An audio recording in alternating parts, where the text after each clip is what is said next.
Bom dia, pessoal.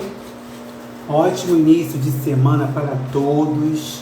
Aqui está um tempo chuvoso e eu vim hoje que rapidamente agora, parei aqui um pouquinho para a gente estar falando um pouquinho sobre gravidez e alguns anexos, né, relacionado a essa gestação, que são anexos fetais, tá? Lembrando que a gestação, ela é um período que pede, na verdade, exames muito específicos durante a gravidez na sua primeira consulta. Então, é muito importante que nós, profissionais de saúde, seja técnico, seja enfermeiro, oriente essa gestante, seja ela uma primigesta, que é a primeira gestação, idosa ou primigesta adolescente. É importante que venhamos a explicar para essa mulher, né, que está ali iniciando a sua primeira consulta de pré-natal, que a gestação é um período muito importante, não só para ela, mas como para o feto, e que nesse período muito importante, né, para ela e para o feto, nós vamos ter que pedir vários exames específicos no decorrer dessa gravidez.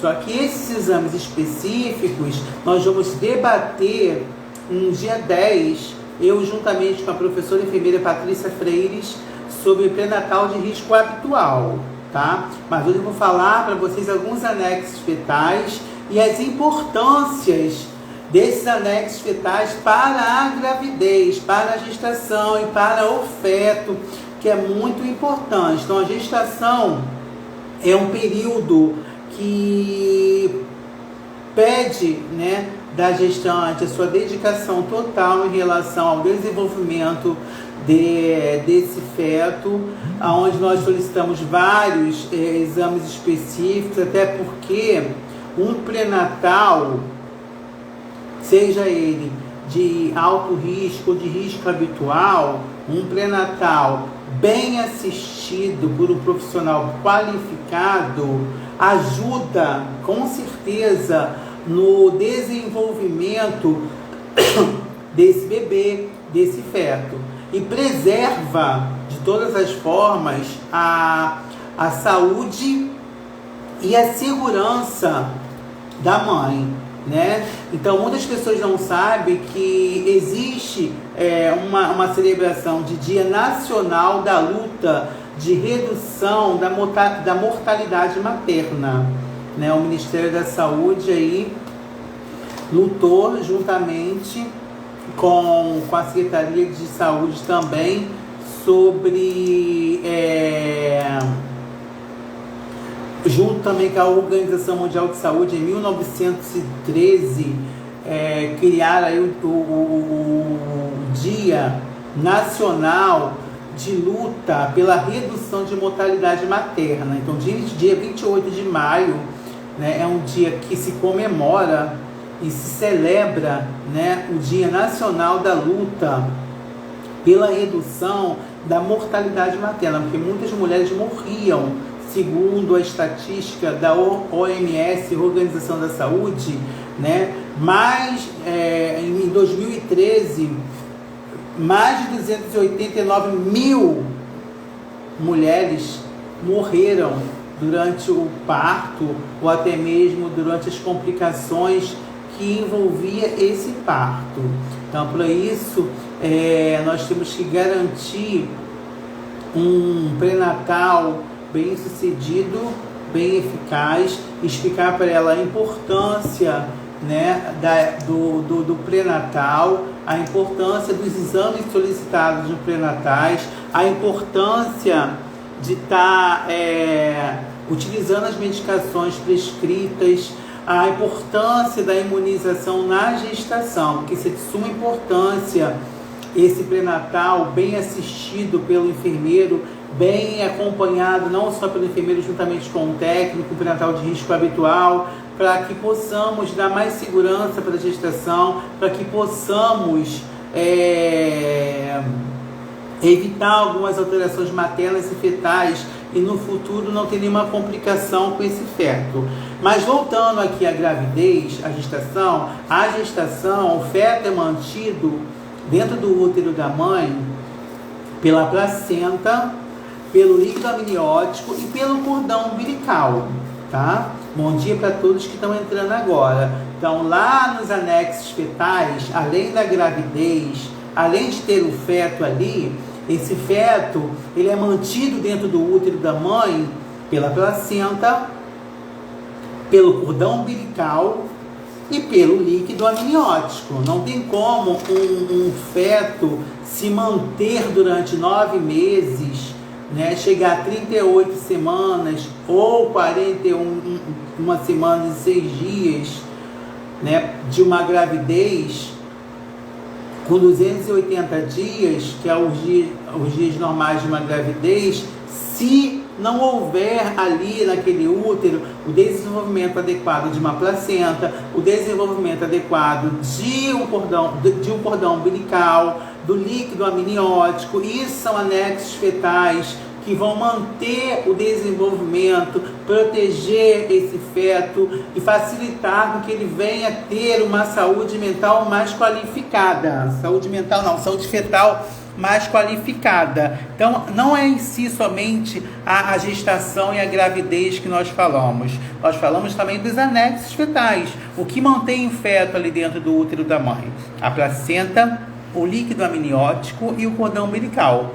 Tá? Por isso é muito importante a solicitação da ultrassom transvaginal na gravidez, a solicitação da ultrassom morfológica, obstétrica e translucência nucal, para a gente estar vendo o desenvolvimento desses anexos fetais e como está esse feto. Então hoje eu vou falar para vocês rapidamente um breve comentário, resumo sobre esses anexos fetais, tá? Aqui nós temos, pessoal, ó, um feto, que está dando para vocês verem, que está dentro do útero da mãe, correto? Dentro do útero da mãe. Deixa eu só me apoiar aqui melhor, para vocês verem. Aqui, ó, nós temos um feto, tá? Que está aqui, ó, dentro do útero da mãe. Esse feto, ele é envolvido por uma membrana, tá? Dentro dessa membrana nós temos líquidos, chamado líquido amniótico. Ele fica fixado no útero da mãe, na parede uterina, por uma placenta. Essa placenta tem a função de fazer a conexão materna e fetal através do cordão umbilical, que é este aqui, ó. Este é o cordão umbilical, que faz a união do feto com a placenta se prende ao fundo do útero e é através dela que vários nutrientes, vários gases, que é o oxigênio, ocorre para esse feto. Porém, ele fica protegido por uma membrana. Dentro dessa membrana nós temos o líquido amniótico, tá? Então a gente vai começar a falar da placenta. A placenta, tá? Ela é envolvida por duas membranas, tá? A placenta, ela é envolvida por duas membranas, chamada membrana córium e chamada membrana ânion. Então, aqui na placenta nós temos duas membranas, chamada córium e ânion. A placenta, ela separa o organismo materno e o organismo fetal, tá? Ela faz essa separação e ligação. Também está envolvida nas trocas materno-fetais. Então, ela está envolvida na troca de sentimentos, de nutrientes, de oxigênio entre a mãe e o feto, incluindo, como eu falei anteriormente, o transporte de gases, nutrientes e protegendo o feto de bactérias, substâncias tóxicas e produção de hormônio. Então, a placenta, ela é envolvida por duas membranas, chamada córium e ânion. Ela separa os organismos materno e fetal através do cordão umbilical. Ela transporta gases e nutrientes da mãe para o feto, protege o feto de bactérias e substâncias tóxicas e tem a função de produzir hormônios. Então, quando ela se desloca do útero da mãe, no período de gestação, esse feto ele não tem como mais se manter dentro do útero. Então, o útero vai tentar expeli-lo de qualquer maneira, porque o que faz o feto ficar conectado ao útero da mãe é a placenta. A placenta que separa o organismo fetal e materno. É através dela que ocorre o transporte de gases da mãe para o bebê, os nutrientes da mãe para o bebê, o sangue da mãe para o bebê. Ela protege o feto contra bactérias, a placenta, tá? E também protege o feto contra substâncias tóxicas e produz hormônios, tá? Então, basicamente, essa é a função da placenta, que é um anexo fetal. Agora nós vamos falar rapidamente do cordão umbilical, que é esse aqui, ó. O cordão umbilical é uma estrutura muito importante, gelatinosa, que conecta o bebê em desenvolvimento com a placenta. Então, o cordão umbilical é uma estrutura gelatinosa muito importante que conecta o bebê em desenvolvimento à placenta. E a placenta conecta esse feto à mãe através da parede do fundo do útero. O cordão umbilical mantém uma conexão vascular que permite que o sangue rico em oxigênio chegue até o feto, ou seja, vai permitir que o sangue inspirado pela mãe através do pulmão chegue ao feto através do cordão umbilical e que o sangue rico em gás carbônico seja retirado do corpo do bebê. E esse cordão umbilical, né, que tem esse formato aqui, ó, também tem a função de fortalecer, tem a função de levar para o feto nutrientes necessários para a sua sobrevivência e seu desenvolvimento dentro do útero da mãe, tá? O cordão umbilical, por ser uma conexão vascular entre a mãe e o feto, unido pela placenta, é formado a partir do saco amniótico. Ele possui uma veia e duas artérias, tá? O cordão umbilical ele é formado a partir do saco amniótico e possui aí uma veia aqui dentro, uma veia e duas artérias. O feto fica dentro de uma bolsa cheia de líquido amniótico. Então aqui você tem a placenta, tá? Essa placenta é ligada ao feto através desse cordão umbilical, que é um sistema vascular que liga a mãe ao feto através da placenta. Esse cordão umbilical ele possui uma veia e duas artérias. É através dele que é passado todos os nutrientes, oxigênio e sangue para o feto, para o seu desenvolvimento fetal, tá? E aqui dentro, além de termos a placenta, o cordão umbilical, temos o feto, que é envolvido por essa membrana aqui, ó, que é chamada de bolsa de líquido amniótico. A bolsa de líquido amniótico, né, tem várias funções importantes para o desenvolvimento fetal. Primeiro, protege o feto contra traumas.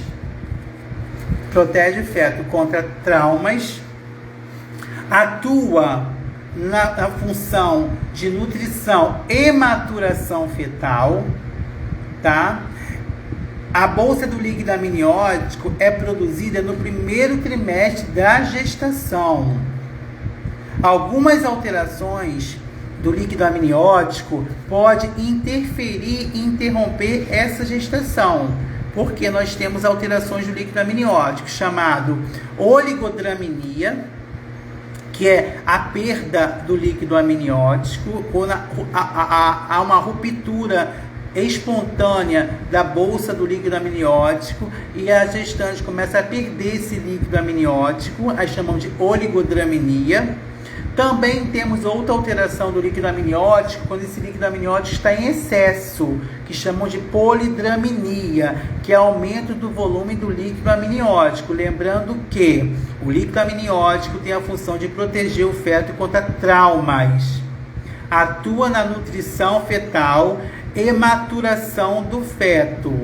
Essa bolsa do líquido amniótico, ela é produzida no primeiro trimestre, que vai variar do primeira semana à 13ª semana de gestação. Algumas alterações na ruptura ou no aumento do volume do líquido amniótico pode interromper a gestação. Tipo, oligodramia, que é a ruptura do líquido amniótico, onde a gestante começa a perder líquido pelo canal da vagina, tem que internar, ela não pode ficar mais de 12 horas com perda do líquido amniótico, o bebê não tem como ficar aqui dentro do útero sem esse líquido, tem que fazer uma cesariana e interromper essa gravidez quando a paciente tem uma ruptura de bolsa de líquido amniótico, tá? A polidramia é o excesso do líquido amniótico, já não causa tanta alteração fetal e nem materna contra a oligodramia, tá bom? O volume correto de líquido amniótico varia de acordo com a idade gestacional, tá? Estes valores encontram-se em torno de 250 ml no segundo trimestre, que é a partir da 16ª semana de idade gestacional, ou seja, a partir da 16ª semana de idade gestacional, ou seja, a partir de 16 semanas de idade gestacional, esse líquido amniótico fica em torno de 250 ml. E a partir de 28 semanas, o líquido amniótico aumenta até 800 ml e chega a 1 ml na 34ª semana. Ele alcança 1 litro, 1000 ml, desculpa, ele alcança 1000 ml de líquido amniótico a partir do terceiro trimestre. Ou seja, chega no terceiro trimestre, esse líquido amniótico passa a ter um volume acima de 1000 ml. Então, voltando aqui, o volume do líquido amniótico vai variar muito de acordo com a idade gestacional dessa gestante. Esses valores podem variar. No segundo trimestre, né, com 16 semanas, esse líquido amniótico pode ficar em torno de 250 ml. E a partir de 28 semanas de gestação ou até 28 semanas de gestação, esse líquido ele aumenta com 800 ml. Quando chega no terceiro trimestre, esse líquido amniótico pode ter um valor em volume igual ou maior que 1000 ml. Então, ele é muito importante aí para o desenvolvimento da gravidez. Então, como eu falei para vocês, eu resumi aqui basicamente algumas coisas, né, sobre os anexos fetais. Claro que tem muita coisa para ser falada, só que eu resumi basicamente tudo para vocês, né, sobre placenta, sobre o cordão umbilical, que é muito importante saber que ele tem uma veia e 2 artérias. Falei sobre o líquido amniótico, que é muito importante falar sobre o líquido amniótico. As alterações desse líquido amniótico, as alterações que podem ser a perda desse volume do líquido amniótico, que nós chamamos de oligodramia. E o aumento do volume do líquido amniótico, que nós chamamos de polidramnia, né? A oligodramnia, que é a perda do volume do líquido amniótico, quando a bolsa do líquido amniótico se rompe, a gestante não pode ficar mais de 12 horas perdendo o líquido amniótico. Tem que ir para a maternidade. Se essa ruptura de bolsa de líquido amniótico espontaneamente não for controlada, tem que fazer um parto cesariana. Tá bom? Tem que fazer um parto cesariana. Agora, a polidramnia não, já é mais controlada. A paciente tem que ficar internada. A ingesta hídrica é totalmente controlada, tá bom? Aqui tem uma imagem super linda, ó, de uma placenta que saiu super inteira após o período de expulsão. Né? Quando vocês vão aprender comigo que o trabalho de parto tem 3 períodos.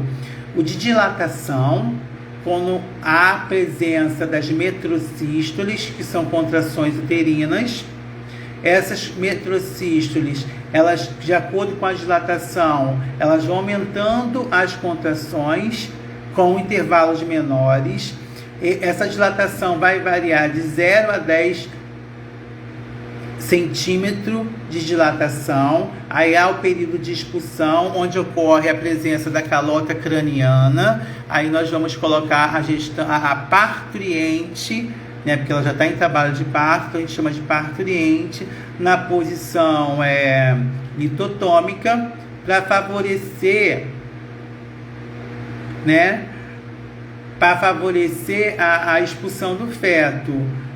E depois que tem a expulsão do feto, a expulsão fetal só ocorre após a dilatação. Dilatou o colo uterino, está em processo de coroação, vamos botar a gestante na posição litotômica e vai ter o período de expulsão. Teve o período de expulsão, o bebê saiu, nós vamos cortar o cordão umbilical e depois nós vamos para o período de dequitação, que é a saída da placenta. Então, o trabalho de parto tem 3 períodos. Primeiro, dilatação. Segundo, expulsão. E terceiro, dequitação, que é a saída da placenta. Está vendo aqui, ó, as membranas da placenta córeo e ânio, o cordão umbilical, que tem uma veia e 2 artérias, que se conecta ao bebê, tá? Que bom, Carol, não sei como te achei, mas amo esses lives educativas suas. Obrigado, Carol. Pode divulgar, tá? Pode assistir à vontade. Então, pessoal, aqui é a placenta, o cordão umbilical e o feto. Não esqueça que o trabalho de parto tem 3 períodos, né? Só estou falando aqui, mas eu vou falar futuramente. Primeiro, a dilatação. Depois vem um período de expulsão, que é a saída do feto. E por último, a dequitação, que é a saída e expulsão da placenta. Espero que vocês tenham gostado um pouquinho aí do meu resumo e da minha explicação sobre gestação, gravidez e seus anexos fetais, sobre a função da placenta, sobre a função do cordão umbilical, sobre a função do líquido amniótico, as alterações do líquido amniótico, né? Oligodramnia, polidramnia. Falei um pouquinho agora no final sobre os três períodos que a parturiente passa, né, lá na sala de parto. Lembrando que quando ela está grávida, ela é uma gestante. Ela entrou em trabalho de parto, é uma parturiente. Ela já deu à luz ao feto, ela é uma puérpera, tá? Quando a gestante está grávida, ela é uma gestante, óbvio, onde ela fica acompanhando o pré-natal durante 9 meses. Entrou em trabalho de parto, parturiente. Está lá na sala de parto, em trabalho de parto, esperando esse período do parto, que é um período que demora nas primigestas de 6 a 12 horas, que elas vão passar pelo período de dilatação, onde tem que esperar o útero dilatar, onde ela sente aquelas metrocístoles, que são as contrações uterinas, que no início as contrações são menores, com o tempo maiores. Conforme vai havendo a dilatação, as contrações são maiores, com intervalos menores. Às vezes é necessária a indução de trabalho de parto, é necessária a indução para essas contrações aumentarem e favorecer a dilatação. Quando está no processo de coroação, nós colocamos ela na posição litotômica, preparamos ela psicologicamente, orientamos e ajudamos na harmonização desse parto para que haja a expulsão do feto. O feto expeliu, nós vamos receber esse bebê, realizar os cuidados imediatos com o recém-nascido, vai fazer a desconexão da placenta com o feto, cortando o cordão umbilical ali, depois fazendo o campleamento do cordão umbilical e vamos esperar o processo de dequitação, que é a saída da placenta, tá?